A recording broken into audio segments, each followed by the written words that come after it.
আজকে যাচ্ছি সিলেটের বিখ্যাত সাদা পাথর দেখতে।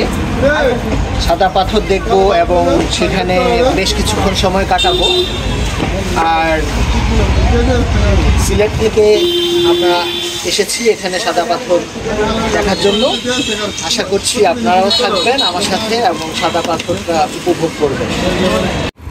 সাদা পাথর দেখার জন্য সিলেট থেকে কোম্পানিগঞ্জ উপজেলা যেতে হবে। এর জন্য আমরা আম্বরখানা মোড় থেকে এয়ারপোর্ট রোডের একটু সামনের দিকে এগিয়েই যেখানে সাদা পাথর বাস আছে সেই বাসে সামনে চলে আসলাম। সেখান থেকে টিকিট নিয়ে আমরা এই বাসে চড়ে বসলাম। বাসগুলো দেখতে খুব একটা ভালো না যদিও, তারপরও আপনাকে 40 থেকে 45 মিনিটের মধ্যে এই সাদা পাথরের যে সেন্টার যেখানে বাসগুলো থামে সেখানে নিয়ে যাবে একেবারে। সেখান থেকে আপনি একটু হেঁটেই সাদা পাথরে যেতে পারবেন। এর মধ্যে আমরা টিকিট নিয়ে বাসে উঠেছি এবং আমাদের বাস ছেড়ে দিয়েছে। দেখতে পাচ্ছেন দুপাশে চা বাগান, অনেক সুন্দর লাগছে। রৌদ্রোজ্জ্বল সকাল, যদিও আজকে বিভিন্ন জায়গায় ঝড় হচ্ছে কিন্তু সিলেটে রৌদ্র অনেক গরম। তারপর আমরা যাচ্ছি, অনেক ভালো লাগছে। পাহাড়ের সৌন্দর্য দেখছি আর মৃদুমন্দ বাতাসে নিজের প্রাণটা জুড়িয়ে নিচ্ছি। এর মধ্যে আমাদের বাসও চলছে, মাঝে মাঝে প্যাসেঞ্জার উঠছে আবার নামছে। কিছু বিল দেখতে পাচ্ছি আমরা দুপাশেই, অনেক সুন্দর। ছোট্ট একটা নদী, নদীর উপর একটা ব্রিজের উপর দিয়ে যেতে অনেক ভালো লাগছে। পথিমধ্যে একটা বাজারে নামলাম, সেখানে কিছু প্রিয় শিক্ষকদের সাথে দেখা হয়ে গেল। সাদা পাথর দেখতে যাত্রাপথে সাদা পাথর হোটেল অ্যান্ড রিসোর্ট আমরা পেয়ে গেছি। এখানে একটু নেমে আমরা একটু ফ্রেশ হয়ে নিচ্ছি। রিসোর্টের ভেতরে প্রবেশ করে দেখলাম অনেক সুন্দর। এই রিসোর্টের নিচে এই যে লন দেখতে পাচ্ছেন, এই লনে বসে আপনি চা কফি এগুলো অর্ডার করে খেতে পারবেন এবং এখানে উপরে থাকার ব্যবস্থা রয়েছে। উপরের দিকে সিঁড়ি দিয়ে 2 তলায় উঠলে অনেক সুন্দর সুন্দর রুম আছে, সেগুলোতে থাকতে পারবেন রিজনেবল প্রাইস। আর এই যে বাইরে আমরা পেছন দিকটাতে এসেছি এখন, বাইরের দিক থেকে এটা অনেক সুন্দর। গাড়ি পার্কিংয়ের জায়গাটাও ঠিক পেছনেই আছে। সেখান থেকে বের হয়ে আমরা আবার একটা অটো নিয়ে একেবারে সাদা পাথর কেন্দ্রের দিকে যেতে লাগলাম। আমার সাথে আমার প্রিয় কলিগ রেজাউল রয়েছে, আর সাথে আমাদের আরও 2 জন স্থানীয় কলিগ আছে। আমরা তাদেরকে নিয়েই অটো দিয়ে যাচ্ছি। এই যে এখানে একটি স্থলবন্দর হওয়ার কথা ছিল, এই যে দেয়ালে ঘেরা দেখতে পাচ্ছেন এই স্থলবন্দর, এটার কার্যক্রম অনেকটাই এগিয়েছিল, আবার আপাতত একটু স্থগিত হয়ে আছে। কিছুদিনের মধ্যে হয়তো এটা আবার শুরু হবে। দেখতে পাচ্ছেন দূরে পাহাড় দেখা যাচ্ছে, সাদা পাথরের যেই মূল পাহাড়গুলো সেগুলো। আমরা একেবারেই যেখানে আপনাদের বলেছিলাম যে সাদা পাথর বাসগুলো এখানে থামার কথা, আমরা বাসগুলো যেই জায়গায় থামে সেই জায়গায় আমরা এখন এসে পড়েছি। এইখানেই মূলত মেইন পর্যটকের যারা আসেন বিভিন্ন জায়গা থেকে তারা এখানে এসে থামেন। এখানে থেমে এখান থেকে ভেতরের দিকে সাদা পাথর দেখার জন্য যান। আমরাও এখানে নেমে গেছি। নেমে হেঁটে একটু দেখতে পাচ্ছি অসংখ্য পর্যটক আজকে এসেছেন, কিন্তু প্রচণ্ড গরম। সেই গরমে জানি না আজকে কিভাবে কি হবে, দেখি। তারপরও সাদা পাথর দেখতে এসেছি, সাদা পাথরের সব কিছু না দেখে এখান থেকে যাচ্ছি না।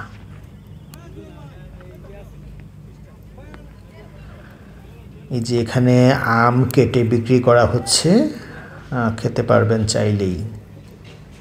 আমরা একটা পর্যটন রেস্টুরেন্টের ভেতর দিয়ে যাচ্ছি, এখানে অনেকগুলো আইটেম পাওয়া যায়। দুপুরের খাবার আমরা এখানেই খেয়ে নেব আশা করছি। রেস্টুরেন্ট মালিক তার আইটেমগুলোর বর্ণনা দিচ্ছেন।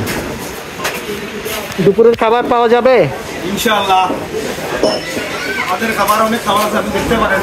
টাটকা ছোটো মাছ, বাইন মাছ, লাসু মাছ, আলুর ভর্তা, শুটকি ভর্তা, বেগুন ভর্তা, করলা ভাজি, শুটকি ভর্তা, भिंडी भाजी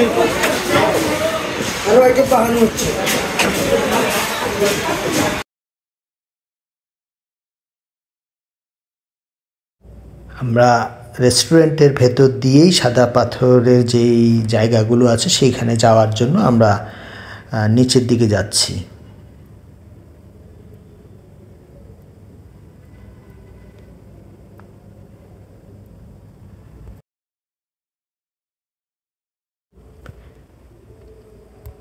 নিচে এসে দেখলাম অসংখ্য পর্যটক। এই যে সামনে নৌকাগুলো দেখতে পাচ্ছেন আপনারা, এই নৌকাগুলো দিয়ে মূলত সাদা পাথরের যেখানে পর্যটন মূল স্থান সেখানে যাওয়ার জন্য এই নৌকাগুলো ভাড়া নিতে হয়। তো এখানে কিন্তু নৌকাগুলো ভাড়ার বিষয়ে এখানে মাইকিং করা হচ্ছে, সাদা পাথর টিকিট কাউন্টার, এই কাউন্টার থেকে আমাদের টিকিট নিতে হবে।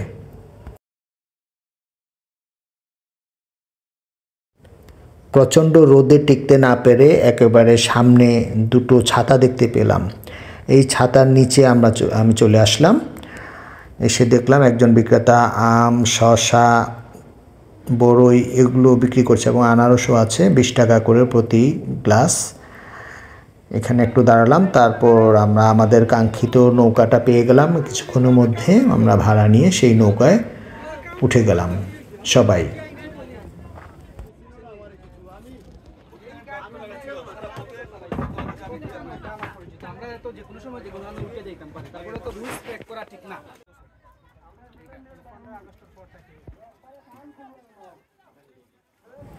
এর মধ্যে মাঝি নৌকা ছেড়ে দেওয়ার জন্য নৌকায় উঠে গিয়েছে।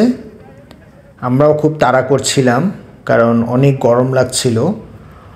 নদীপথে হয়তো ভালো লাগবে তাই সেজন্য তাড়াতাড়ি করছিলাম। অনেক ভালো লাগছে, নৌকা ছেড়ে দিয়েছে, নৌকা চলছে, ইঞ্জিনের নৌকা, অসাধারণ লাগছে। বিশেষ করে এক নৌকার পাশ দিয়ে যখন আর একটি নৌকা যায় তখন সেই দৃশ্যটা দেখতে আরও মনোরম মনে হয়। সেরকম আমাদের নৌকোর পাশ দিয়ে অনেকগুলো নৌকো ছুটে যাচ্ছিল। ভোলাগঞ্জ সিলেটের সীমান্তবর্তী উপজেলা কোম্পানিগঞ্জের একটি পাথর কোয়ারি। ভোলাগঞ্জ সাদা পাথর নামে এটি পরিচিত। প্রকৃতিপ্রেমীদের কাছে এটি একটি জনপ্রিয় পর্যটন কেন্দ্র নামেও এখন অনেকটা পরিচিতি পেয়েছে। একপাশে মেঘালয়ের সবুজ পাহাড়, সেই পাহাড় থেকে নেমে আসা পাহাড়ি ঝর্ণা, আর অন্য পাশে পাথুরে নদী এই জায়গার সৌন্দর্যকে অনেক গুণে বাড়িয়ে দিয়েছে। মেঘালয়ের পাহাড়ি ঝর্ণা থেকেই এই নদীর উৎপত্তি। নদীটি মেঘালয়ের পাহাড়ি ঝর্ণা থেকে উৎপত্তি হয়ে ভোলাগঞ্জের উপর দিয়ে বয়ে গেছে। এই নদীর নাম হচ্ছে ধলাই নদী। পাহাড় থেকে ঝর্ণার পানির স্রোতে নদী বেয়ে নেমে আসে সাদা পাথর। সারা বছরই আপনি এখানে ভ্রমণ করতে পারবেন, তবে বর্ষায় এখানে পানি থাকায় দেখতে অপরূপ মনে হয়। পাহাড়, নদী, ঝর্ণা সব মিলিয়ে প্রকৃতির এক মোহনীয় রূপের সৃষ্টি হয়। জুলাই থেকে নভেম্বরে ভোলাগঞ্জ ভ্রমণের ভালো সময়। দেখতে দেখতে আমরা একেবারে আমাদের মেইন যে স্পট সেখানে চলে আসলাম। কিছুক্ষণের মধ্যেই আমরা নৌকা থেকে নেমে যাব।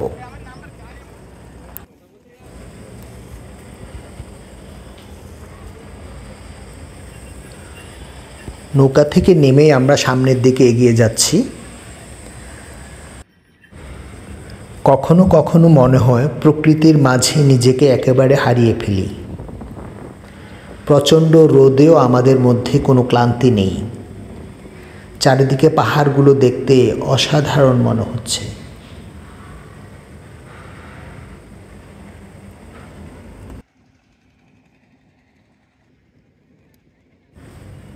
তবে একটা বিষয়ে অনেক কষ্ট লাগে, যখন দেখি প্রকৃতিকে নষ্ট করার জন্য কিছু দোকান এখানে যত্রতত্রভাবে গড়ে ওঠে।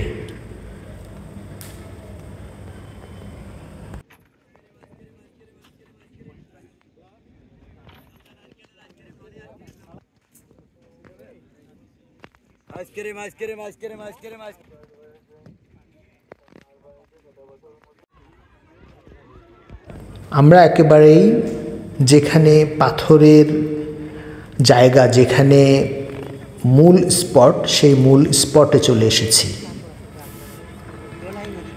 এই জায়গাতে আপনি আসলে এরকম ছাতা পাবেন, বসার জন্য চেয়ারগুলো পাবেন। আমরা আরেকটু ঘুরে একটু সামনের দিকে চলে গেলাম। এখানে স্থানীয় একজনের সাথে একটু কথা বলে নিলাম। আচ্ছা, আজকে এখানে আসলাম সাদা পাথরের কোয়ারি, যেটা বলা হচ্ছে সিলেটের কোম্পানিগঞ্জ উপজেলা। এই কোম্পানিগঞ্জ উপজেলা। আজকে অনেকগুলো চড়াই উতরাই পেরিয়ে এখানে আসছি। তো এখানে এই নদীতে কি এরকমই পাথর থাকে নাকি আরো বেশি থাকে? এর চেয়েও আরো অনেক পাথর থাকে স্যার। যে সময় পাহাড়ি ডল নামে তখন বন্যার স্রোতের সাথে অনেকগুলা পাথর ভেসে আসে স্যার। মানে এখানে উপচে পড়া ভিড় থাকে পাথরে। এখানে তাহলে এখন কম দেখা যাচ্ছে মনে হয়? এখানে কম দেখা যাচ্ছে, অনেক পাথর রাত্রে মানে অনেক শ্রমিকরা নিয়ে গেছে স্যার। এর জন্য অনেক পাথর এখন বর্তমানে কম আছে। আচ্ছা, বর্ষায় কি এখানে এখন যে পরিমাণ পানি দেখা যাচ্ছে, বর্ষায় কি এই পানির পরিমাণ কি আরো বৃদ্ধি পায়? স্যার আরো বেশি বৃদ্ধি পায় পানি তখন স্যার পানি শুধু থই করে অনেক পানি থাকে স্যার। আচ্ছা, সারা বছরই কি এখানে পর্যটকদের এরকম ভিড় থাকে? জি উপচে পড়া ভিড় থাকে। আজকে ঈদের উপলক্ষে স্যার অনেক কম দেখতেছি, তবে আরো বেশি ভিড় থাকে। কিন্তু অনেক সময় দেখা যায় পর্যটক হয়রানির একটা বিষয় থাকে। অনেকে বলেন যে আমরা এই সাদা পাথরের দেখতে যাই এই কোম্পানিগঞ্জে বিভিন্নভাবে আমরা হয়রানির শিকার হয়েছে। যেমন সিএনজি ড্রাইভার, তারপর অটো ড্রাইভার আছে, তারপর নৌকার এই বিষয়টা আছে। এগুলো কি আসলে কি সত্যি কিনা, বা এরকম কোনো ঘটনা আপনার জানা আছে কিনা? এগুলো স্যার আমার জানার মতে স্যার সত্য নয়। তবে এখানে কি কোনো গাইড পাওয়া যায় যারা গাইড দিয়ে এখানে আনবে এবং এখান থেকে নিয়ে যাবে, এরকম গাইড পাওয়া যায়? জি পাওয়া যায়। প্রশিক্ষিত গাইড আছে? অবশ্যই আছে, তবে আগ থেকে যোগাযোগ করতে হবে। আচ্ছা, ঠিক আছে। আরেকটা বিষয় জানতে চাচ্ছি, ওই পারে আমরা দেখতে পাচ্ছি বিভিন্ন পাহাড়গুলো দেখা যাচ্ছে। ওইটা কি বাংলাদেশের সীমানার মধ্যে পড়েছে নাকি না স্যার ইন্ডিয়ার ভিতর পড়েছে? ইন্ডিয়া স্যার মানে আলাদাই বিভক্ত আছে। আর এই সাইডে স্যার বাংলাদেশ, আমরা আছি বাংলাদেশের সীমানার মধ্যে। এই যে স্যার কাঁটাতারের বেড়া আছে, কাঁটাতারের বেড়ার উপর সাইড সরাসরি স্যার ইন্ডিয়া। আচ্ছা, আপনাকে ধন্যবাদ।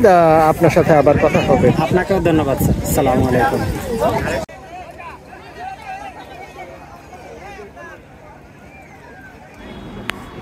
দেখতে দেখতে একেবারে পাথরের কাছাকাছি চলে আসলাম। ইচ্ছে হচ্ছে এখনই পানিতে নেমে যাই। এর মধ্যে আমরা আমাদের ড্রেস চেঞ্জ করে নিলাম, কিছুটা চেঞ্জ করে আস্তে আস্তে পাথরের পানির দিকে এগিয়ে যাচ্ছি। পানিতে নেমেই বুঝলাম অত্যন্ত ঠান্ডা পানি, খুব ভালো লাগছে। এই জায়গাগুলোতে হাঁটার সময় অত্যন্ত সতর্কতার সাথে হাঁটতে হবে। এখানে যে পাথরগুলো দেখতে পাচ্ছেন, এগুলোতে হাঁটার সময় যদি সতর্কতা অবলম্বন না করেন, নির্ঘাত আপনার কোনো না কোনো সমস্যা হবে। কারণ এর মধ্যে কিছু কিছু পাথর আছে যেগুলো অত্যন্ত ধারালো। সামান্য একটু ভুলের কারণেই আপনার পা ছিলে যেতে পারে, চামড়া উঠে যেতে পারে। এরকম আমার নিজেরও একটু সমস্যা হয়ে গেছিল, তাই এই সতর্কতাটা আপনাদেরকে আগেই দিয়ে রাখলাম। অসম্ভব ভালো লাগছে। পানির যে স্রোত, এই স্রোতে নিজেকে ভাসিয়ে দিয়েছি। কিন্তু এই ভাসানোর মধ্যে যদি আপনি কোনো পাথর ধরে না রাখেন, তাহলে আপনি ভেসেই যাবেন। আর ভেসে গেলে নির্ঘাত সামনের কোনো পাথরে আপনি বাড়ি খেয়ে আপনার অ্যাক্সিডেন্ট ঘটতে পারে। দুপুর সময় হওয়ায় এবং প্রচণ্ড তাপদাহ থাকার কারণে এখানে এই পানিগুলোতে অসাধারণ ভালো লাগছে। দেখতে পাচ্ছেন প্রচুর পর্যটক এখানে রয়েছে। এর মধ্যে সবাই পানিতে নেমে গেছে, যারা নামেনি তারা নামার প্রস্তুতি নিচ্ছে। এই জায়গাতে যেই ঢেউটা আপনি দেখতে পাচ্ছেন, আরেকটু সামনের দিকে যদি যাওয়া যায়, সেখানে প্রচণ্ড ঢেউ এবং আমি নিজেও গিয়েছি। সেই জায়গায় গিয়ে আমি নিজেকে ধরে রাখতে আমার অনেক কষ্ট হয়েছে, কারণ পানির ঢেউ যে এত কঠিন হতে পারে এটা সেখানে যেয়ে আমি বুঝতে পেরেছি। সেই জন্য আপনাদের একটু সতর্ক থাকার জন্য অনুরোধ করছি। দেখতে দেখতে এভাবে পানিতে 2 ঘন্টার মতো সময় কাটালাম। অসাধারণ একটা অনুভূতি লেগেছে।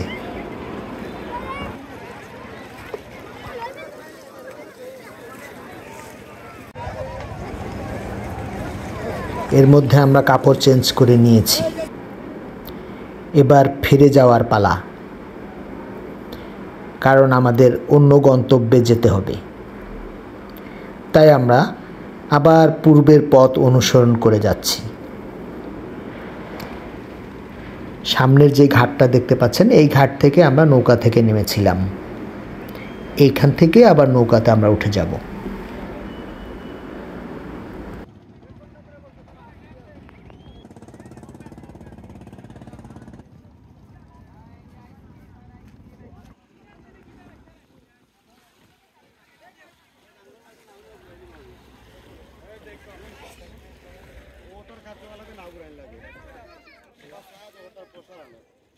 এর মধ্যে আমরা আমাদের ফিরতি নৌকায় উঠে যাচ্ছি।